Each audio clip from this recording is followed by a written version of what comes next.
Okay guys, so I decided to actually work on my Camaro and see why it's leaking and why it's running rough. So after I replaced the optispark in the previous video, if you guys want to look at that, I'll link it somewhere in the description. It ran great for a little bit and then just started becoming more rough. I felt like a misfire was going on. So I just let the car sit for about 2 months or so, plus a coolant leak came about after, right after I replaced it. So I'm going to look into it right now and see what I can find. I'll catch back up with you guys in a second.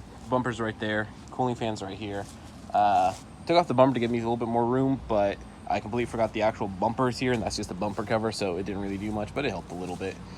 I took apart the car.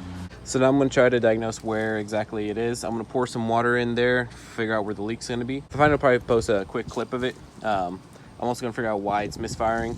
So I'll catch you guys in a second. Well, I found my leak.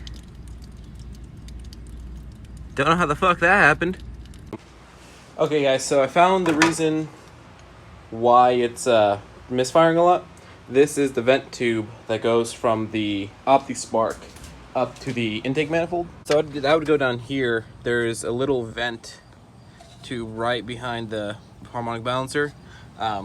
That would go from down there up to the actual intake tube, and that'd be the vacuum the optispark would need. And that's why it's been running a bit rough. So today at work, I'm gonna go and look for a new radiator, or order a new radiator, and order a new vent tube, which I'm not sure if I can get one that's pre-made or if I'm gonna have to make one myself.